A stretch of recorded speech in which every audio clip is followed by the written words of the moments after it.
Salut à tous! On commence l'année par un vlog, histoire de voir un petit peu ce qui nous attend pour 2025 en termes de vidéos et de projets. Tout ça, ça se passe après le générique. Bonne année, meilleurs vœux. Bah oui, on est encore au mois de janvier.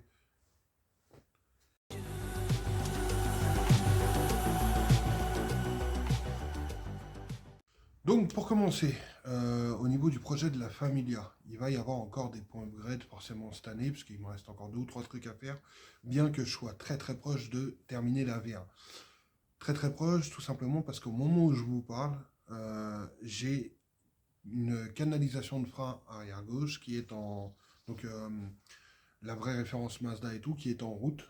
Je devrais la recevoir sur les coups du 27, entre le 27 janvier et le 2 février. C'est ce qui a marqué sur mon tracking, je viens de le vérifier. Donc il va y avoir l'installation de la durite. En plus, je suis pas persuadé, même si c'est bien le numéro constructeur et tout, que ça a été fait avec le numéro de châssis, je suis pas sûr. Elle n'a pas l'air d'avoir tout à fait la même forme. Donc il y aura peut-être des surprises à ce niveau-là. Donc il y aura le point upgrade pour ça, il y aura le point upgrade pour quand je vais fabriquer ou acheter le protège carter. Et 2 ou 3 autres trucs dont vous n'êtes pas tous forcément au courant, à savoir, alors déjà on va recontextualiser, ce mois-ci, au mois de janvier 2025, j'ai payé ma 10e mensualité pour mon arceau arrière, et donc j'ai pu repartir sur un autre 10 fois sans frais. Alors là c'est, comment dire, énorme, parce que je les ai déjà remerciés dans d'autres vidéos, mais je vais remercier à nouveau Joël et Michel de GT2I. Ah non, vous n'avez pas le droit, complotiste. Donc Joël, c'est la personne qui s'occupe de moi, qui me fait des prix, qui m'arrange, enfin, merveilleux. Michel, qui est la trésorière, voilà, qui s'occupe de la trésorerie, qui me fait pareil des arrangements de fou. Pour ceux qui me suivent depuis un moment, vous savez que ça fait maintenant un paquet de mois, hein. Enfin, je sais plus quand ça s'est fait, que je bosse avec GT2I.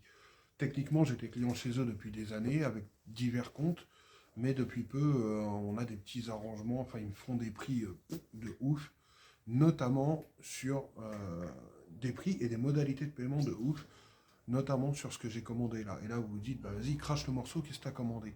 J'ai commandé pour la Familia ces nouvelles jantes. C'est une blague? Alors, je devais prendre des jantes qui étaient plus légères que mes OZ, parce que mes OZ en 15 pouces, moi je les trouve super lourdes. Elles sont belles, il n'y a pas de souci, ça fait rallye, mais elles sont super lourdes.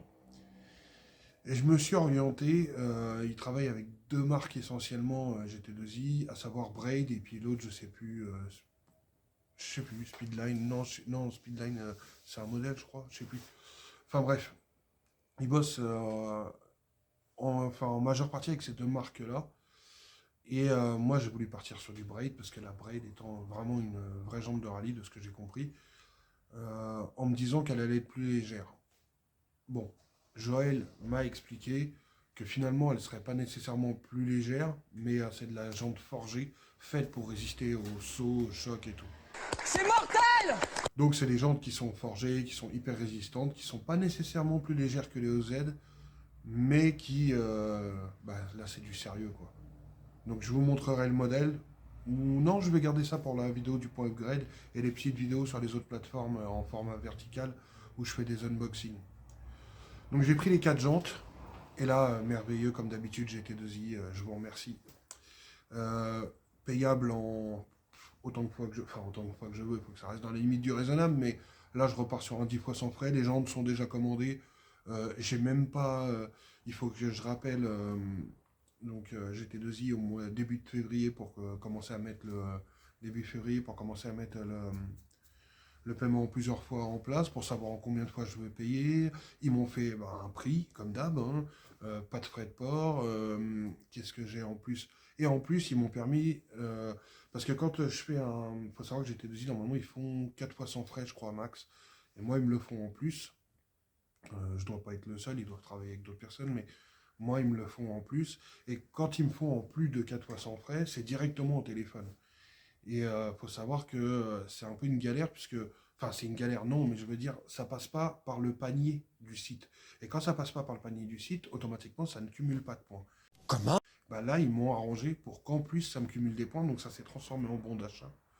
Ça s'est transformé en bon d'achat qui va me faire en plus... alors, le bon d'achat, il sera actif quand les jantes sont en expédition. Il faut savoir que Braid, c'est des jantes sur mesure. Elles sont en construction. Ça va faire comme mes combinés, comme mon arceau. Je vais devoir attendre au moins un mois. C'est pas grave. Mais quand les jantes vont être expédiées à partir de GT2I, donc Braid les envoie à GT2I, GT2I me les envoie, là, le bon d'achat sera actif.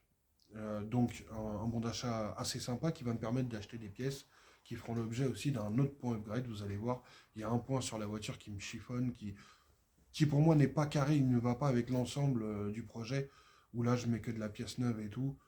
Ça va me permettre de rattraper un truc qui, vous verrez, je vous spoile pas. Petit peu dévin. Et là où c'est magique en plus, c'est que, alors au début, quand on a regardé pour faire un panier pour les trucs que j'allais acheter avec mon bon d'achat, en fait, Joël n'avait pas regardé le bon d'achat, il avait regardé celui de l'Arceau qui était de 70 euros. J'avais gagné 70 euros avec l'achat de l'Arceau. Et puis,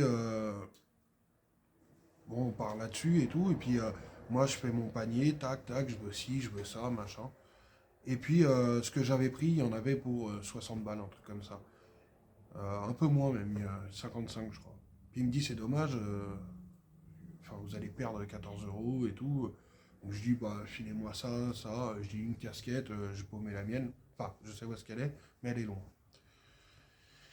La casquette, il me l'offre. Super gentil. Il y en a, ils vont dire, ouais, c'est normal. Non, non, super gentil.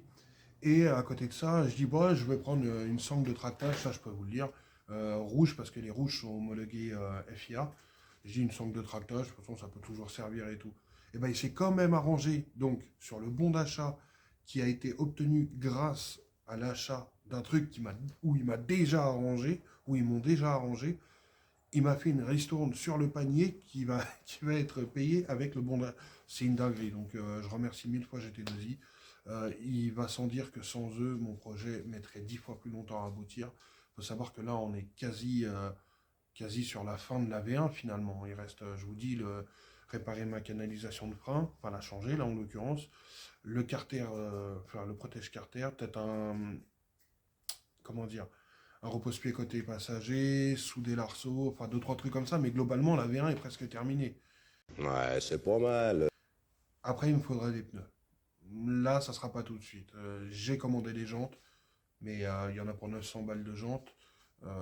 C'est sûr que c'est pas demain que je vais pouvoir commander les pneus, et ça tombe bien puisque les pneus, il me les faut vraiment au dernier moment. J'ai pas envie qu'ils sèchent, qu'ils se bousillent ou quoi. Tant que la voiture ne va pas participer à une épreuve. Donc voilà. Déjà ça c'est dit. Et voilà, le truc que ça va apporter en plus, c'est de mettre des nouvelles jantes à la Familia. Bah, va faire que les OZ en attendant, elles vont aller sur la Yaris. Ça fera un petit look à la Yaris, des petites OZ blanches. Voilà, ce sera toujours ça. Vous allez me dire, bah, pourquoi tu prends pas les OZ pour mettre un certain type de pneus par rapport au terrain et les Braid pour autre chose. J'ai envie de partir que sur de neuf. C'est mon petit caprice. Cette voiture-là, je lui mets que des pièces neuves. J'ai pas envie de m'arrêter en cours de route et de me dire, bon allez, on commence à... Si je dois avoir un deuxième train de jantes, bah, j'attendrai d'avoir payé celle-ci, j'en reprendrai d'autres, on verra. Donc voilà, vous avez pu voir aussi que j'ai eu une cagnotte grâce à des gens que je salue au passage. Enfin, ils m'ont donné de l'argent sur ma cagnotte qui est toujours ouverte constamment avec mon PayPal. Ça m'a permis d'acheter l'échangeur. Alors vous allez me dire, bah oui, mais ça c'est pour la V2, ça va pas te servir tout de suite. Oui, mais c'est là. J'ai bénéficié encore une fois grâce à GT2I d'une promo exceptionnelle. J'en ai profité. Petit caprice, en plus ça remplit le pare-choc, ça protège le radiat, sachant que je vais mettre une grille devant pour protéger l'échangeur. Au moins il est déjà là, il a de la classe. Et puis il faut savoir que pour faire de la communication, ne serait-ce que pour démarcher des sponsors ou des choses comme ça, plus la voiture a l'air finie, plus on voudra mêler ses cons à dire, mais voilà, plus elle aura l'air sérieuse, plus j'obtiendrai de l'aide. Donc le trou béant sur le pare-choc, ça le faisait pas, et mettre une grille comme j'ai mis là-haut, là, ça aurait fait trop tuning, enfin bon. Voilà, ça fait. Ouais, voilà, en plus c'est vrai. Et ça m'a permis donc aussi avec cet argent-là de m'acheter la radio VHF que je vais devoir câbler dans un prochain point upgrade. Alors là, il n'y en aura pas tout de suite, parce que sérieusement, il caille quelque chose de malade. Là, je suis au garage, je caille. Même si je lâche pas beaucoup de buée, je peux vous assurer que le froid est un peu vicelard là.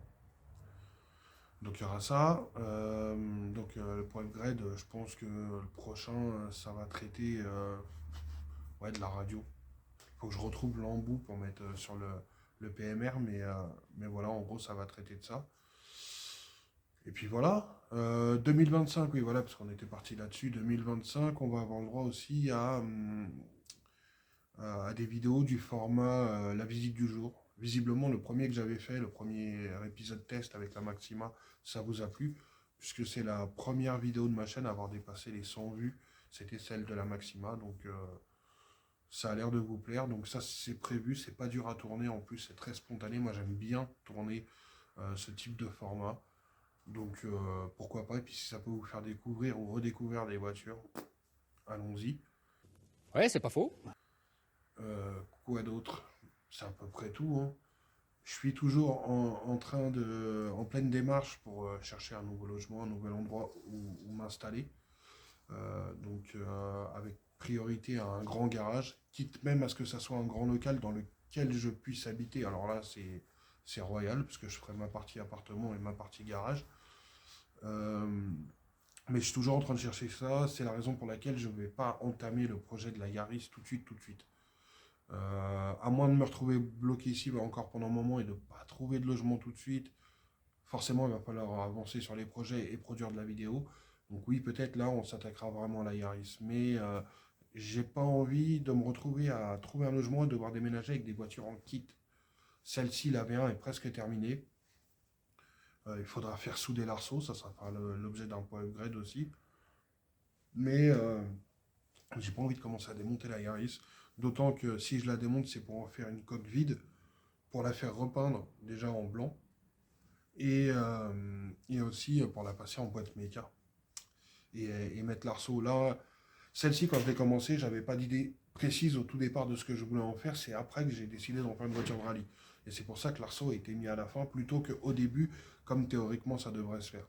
La Yaris, là je sais direct où je vais, donc j'en ferai une coquille vide.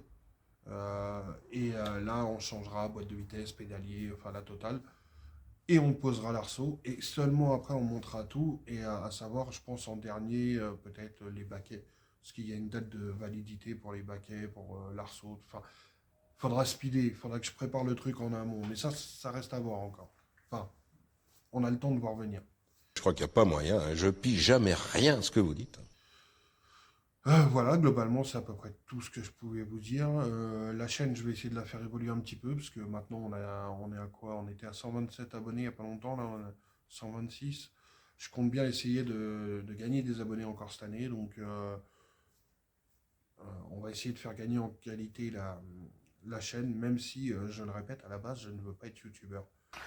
C'est bizarre parce que c'est facile pourtant. En tout cas, pour 2025, il y aura des vlogs, là, vous en avez un, ça commence bien. Des visites du jour, vous allez en avoir, et puis des points upgrade, il y en aura encore quelques-uns. Je n'oublie pas que je dois vous tourner une vidéo qui récapitule et qui passe en revue tous les points pour reproduire ce swap-là chez vous, bien que j'ai conscience que le pourcentage de gens qui a une Familia et qui veulent la swapper en BP soit de l'ordre de 0,1. Ouais, c'est pas faux. Mais bon, on ne sait jamais, ça donnera toujours des indications, des idées, voilà. Donc j'oublie pas qu'il y a cette vidéo-là à faire, mais avant il y aura des points upgrade, et quand j'aurai fini la V1, là je vous présenterai cette vidéo où je fais le listing de toutes les modifs qu'il y a à faire. C'est un peu brouillon ce vlog, j'ai rien travaillé, j'ai fait une prise hier mais l'acoustique était pourrie, et je me suis dit que j'allais le faire au garage, plus de place déjà, moins bordel.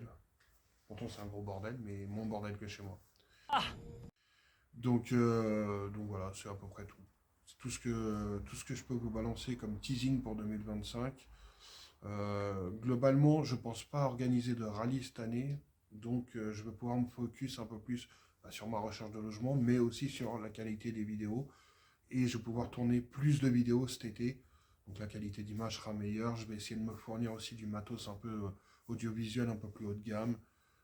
Voilà, on va essayer de rendre ça un peu plus sérieux et crédible. Voilà, globalement, c'est tout, hein. Je suis en train de réfléchir en même temps, mais il n'y a rien de plus à vous dire. J'espère que mon contenu continuera de vous plaire, parce que je rappelle au départ, moi j'ai fait ça juste parce que c'est plus confortable pour moi quand je parle sur des forums que d'écrire des gros pavés. Bah, je parle face cam, c'est plus simple. Et aujourd'hui, vous êtes de plus en plus à me suivre, et ça fait super plaisir parce que au-delà de la découverte d'un projet différent, ça me permet de partager avec vous et ça fait super plaisir. Moi, je suis tout seul dans mon coin, je vois quasiment personne, enfin, je vois quasiment jamais personne. Le partager avec vous sur YouTube, bah, ça fait super plaisir.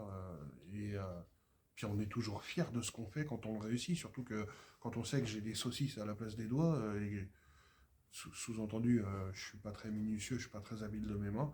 Bah, quand on arrive à mener à bien un projet comme ça, en partie grâce à vous, bah voilà, ça fait super plaisir. Donc j'espère que ça vous plaira toujours, que vous allez continuer à suivre l'aventure et que d'autres gens vous nous rejoindront.